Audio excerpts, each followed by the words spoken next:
안녕하십니까. 문제해결 플랫폼 송종영 HR도입니다. 문제 해결에 관한 지식, 경험, 성공 사례 노하우를 공유하고자 합니다. 이번 주제는 조선을 위기에서 구하신 이순신 장군의 23전 전승의 신화를 전략적 문제 해결 측면에서 살펴보도록 하겠습니다. 이순신 장군의 신에게는 아직 12척의 배가 남아 있습니다라는 명언은 지금도 많은 사람들의 입에서 회자가 되고 있습니다. 지천장 해전에서 대패한 조선 수군은 도저히 가망이 없다고 판단하고 권율 장군의 육군에 편입하여 싸우라는 선제의 어명에 다시 한번 제고를 요명하는 이순신 장군의 충언이었습니다. 이 말은 마지막까지도 포기할 수 없다는 결사항전의 의지도 되지만 최대한도로 조선 수군의 강점을 살려 위기를 기회로 살릴 수 있다는 전략적 측면에서의 문제 해결 해법을 제시한 것이라고 생각이 됩니다. 그럼 지금부터 이순신 장군의 23전 전승의 승리의 비결을 전략적 문제 해결의 측면에서 살펴보도록 하겠습니다. 끝까지 시청하여 주시기 바랍니다. 이순신 장군의 명성은 적국인 일본에서도 대단히 높았습니다. 러일 전쟁에서 러시아의 발틱 함대를 격파하고 승리로 이끈 일본의 도고 헤이아치로 제독은 영국의 넬슨 제독과 자신은 비교할 수 있어도 이순신 장군과 나를 비교하지 말라. 이순신 장군은 군신이다라며 감히 뛰어넘을 수 없는 절대 순위로 이순신 장군을 비유하기도 했습니다. 그 이유는 도고 헤이아치로 제독은 이순신 장군을 스승으로 삼아 장군의 진법을 연구하였고 러일 전장에서 이순신 장군의 학익진법을 정자진법으로 개발하여 러시아의 발틱 함대를 괴멸시키고 승리할 수 있었던 것입니다. 참 아이러니하게도 이순신 장군은 조선을 위기에서 구해냈지만 일본을 위기에서 구하신 분이라고 말할 수도 있습니다. 그럼 이와 같은 이순신 장군의 23전 전승의 비결은 어떻게 정리할 수 있을까요? 전략적 문제 해결 측면에서 다음과 같이 제시하고 싶습니다. 첫째, 항상 선도적으로 문제를 관리하였다는 겁니다. 둘째, 사실 정보를 중시하고 원칙 중심의 리더십을 발휘하셨다는 겁니다. 셋째, 강점 중심의 문제 해결 전략을 구사하셨다는 겁니다.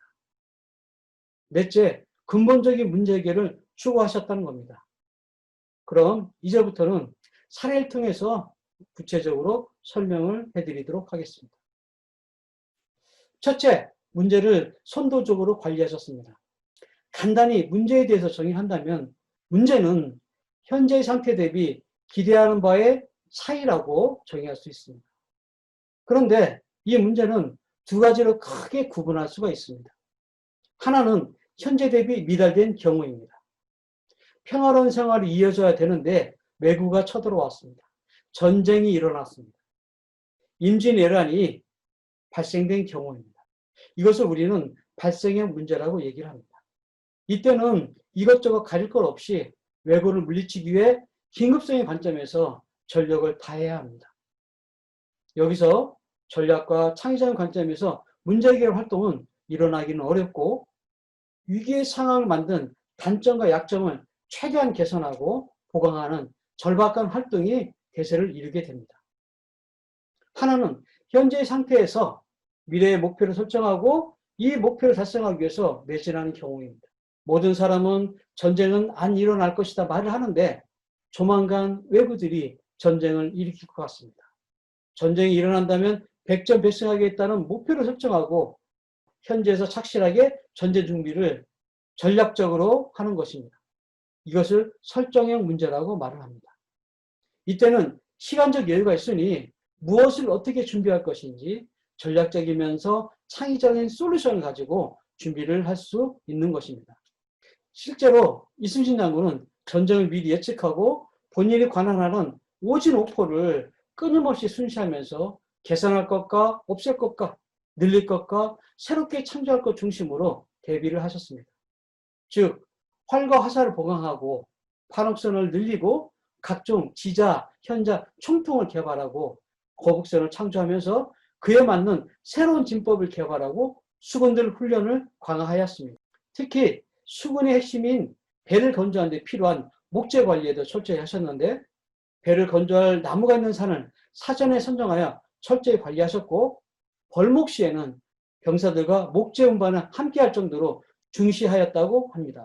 이때 너무 철저하게 목재를 관리하여 원균이 이끄는 수군이 7천량 해전에서 대파하여 판옥선이 12척밖에 남지 않았을 때 빠른 시간 내에 배를 건조하여 보충할 수 있었다고 합니다.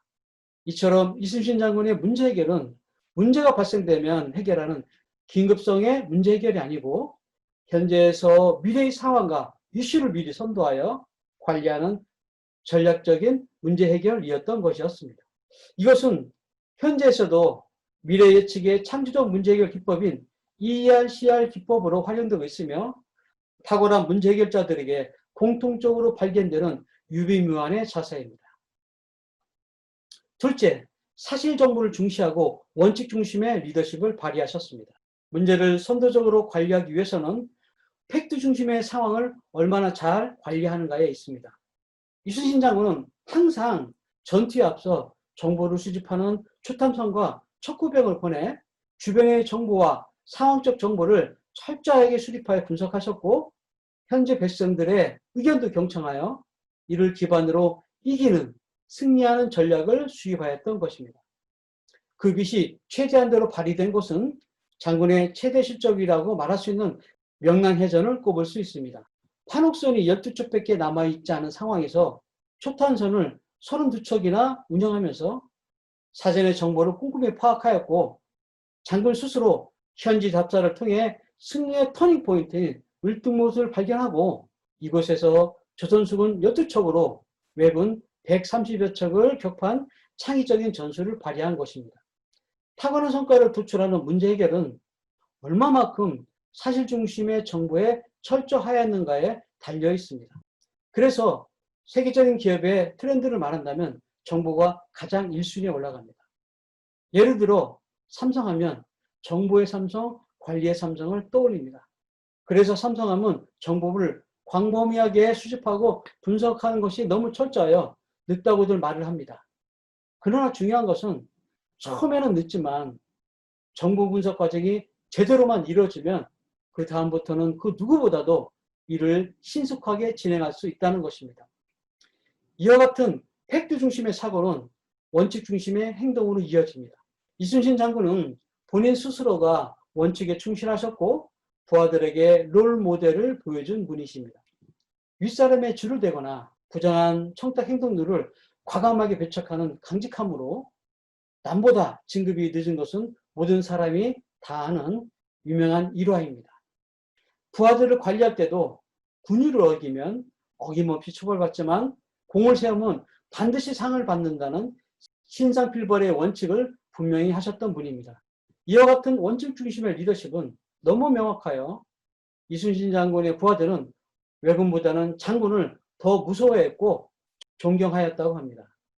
명랑해전에서 12척의 배로 300여 척의 외선을 맞이하면서 장군의 돌격 명령에 두려움 없이 전투에 임한 것은 먼저 장군 스스로가 가장 선두에 서 있었다는 것도 있지만 싸우다 죽든 도망가다 죽든 어차피 죽는 거 열심히 세워 공을 세우자는 의식도 작용했다고 주변에서 말들을 하고 있습니다.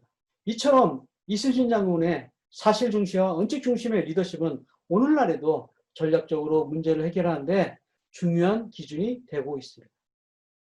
셋째, 강점 중심의 문제 해결 전략을 구사하셨습니다.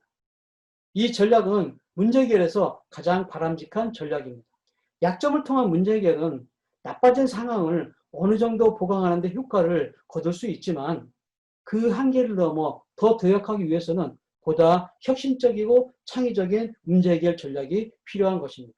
그것은 자신에게 존재하는 강점을 더 강하게 만들어 큰 기회를 창출하는 것입니다. 이순신 장군의 23전 전승의 신화도 여기에서 나왔습니다. 왜군은 무수히 많은 전쟁 속에서 커온 정예병으로 백병정에 상당히 능했다고 합니다.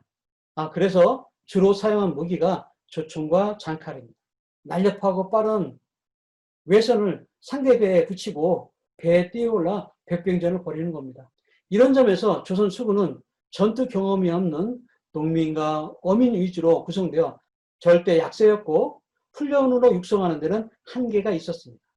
그래서 나온 강점 강화 전략이 먼 거리에서 적이 전열을 가다듬기 전에 기습적으로 함포 사격으로 공격을 하고 조총보다 유효 사거리가 긴 활로 함대함 전투를 하는 것이었습니다. 한마디로 말해서 붙어서 싸울 것인가 떨어져 싸울 것인가 해서 조선 수군의 강점을 살린 후자를 택한 경우입니다.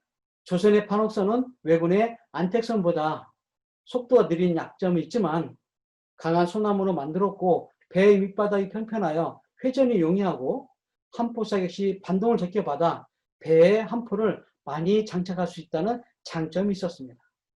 거기에 창조적 응용으로 판옥선 위에 날카로운 송곳으로 무장한 덮개를 씌운 거북선을 개발하여 적진 깊숙이 들어가 외선을 들이받고 공격하는 적극적인 공격도 감행하였습니다.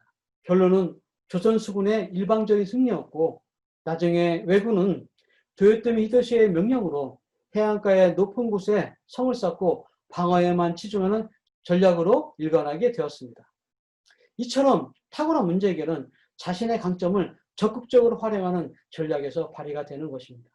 세계적인 골프의 황제 타이거 우즈는 드라이버, 아이언, 우드를 이용하는 장타에서는 세계 탑이었지만 벙커에만 빠지면 맥을 못 추었습니다.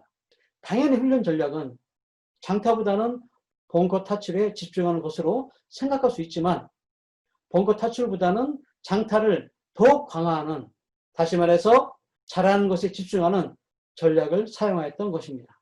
따라서 개인적인 측면에서 조직적인 측면에서 최대한 강점이 무엇인지 파악하고 그 장점을 사전에 육성해 놓는 전략은 중요한 승무수에서 터닝포인트로 활용할 수가 있습니다. 넷째, 근본적인 문제 해결을 추구하였다는 것입니다. 바람직한 문제 해결은 문제로부터 해방되는 문제 해결입니다. 문제를 해결하고 다시금 그 문제가 반복되면 그 문제는 임기응변 전시행정의 문제 해결이라고 말할 수 있습니다. 이순신 장군 스스로 이런 문제 해결을 배제하였기에 전방위적인 정보 분석을 기반으로 원칙 중심의 문제 해결을 지향하셨습니다. 더욱 중요한 것은 전쟁 7년간에 그 모든 것을 난종일기라는 기록으로 남겨 후세에 다시금 그와 같은 전쟁이 일어나지 않도록 예방을 하였고 만약에 전쟁이 일어난다면 승자가 될 수 있도록 현명한 교훈을 주셨던 것입니다. 적자생존의 법칙이 있습니다. 환경에 적응하는 자만이 살아남는다는 뜻이지만 적는 자만이 살아남는다는 우스갯 표현으로도 사용이 되고 있습니다. 이처럼 성공한 사람들의 공통적인 특성 중에 하나는 잘 적는다는 것입니다. 적는다는 것은 잊지 않기 위한 활동 중에 하나라고 할 수 있지만 주변과 후세에 교훈을 남긴다는 측면도 있는 것입니다. 그런 측면에서 탁월한 전략적 문제 해결자들은 문제 해결의 히스토리를 기록으로 남겨 다시금 그런 문제가 발생되지 않도록 관리하였다는 것을 잊지 마시기 바랍니다. 지금까지 이순신 장군의 23전 전승의 신안을 전략적 문제 해결 측면에서 살펴보았습니다. 간단하게 정리해 본다면 사전 전략 측면에서는 전방위적인 정보 분석을 기반으로 문제를 선도적으로 관리하셨다는 겁니다. 전투 전략적인 측면에서는 원칙 중심의 리더십을 바탕으로 강점 중심의 문제 해결을 하셨다는 것입니다. 사후 전략적인 측면에서는 다시금 그런 문제가 발생되지 않도록 문제 발생의 역사를 기록으로 남겨 근본적인 문제 해결을 하셨다는 것입니다. 이와 같은 이순신 장군의 전략적 문제 해결의 리더십은 현대 와서도 많이 벤치마킹이 되고 있고 많은 문제 해결자들의 롤 모델도 되고 있습니다. 그런 측면에서 우리들 모두는 이순신 장군의 후손이라는 것에 무한한 영광을 느끼며 장군의 전략적 문제 해결의 DNA가 후대에도 널리 전파되고 기를 수 있도록 더욱 노력하고 정진하여야 한다고 생각합니다.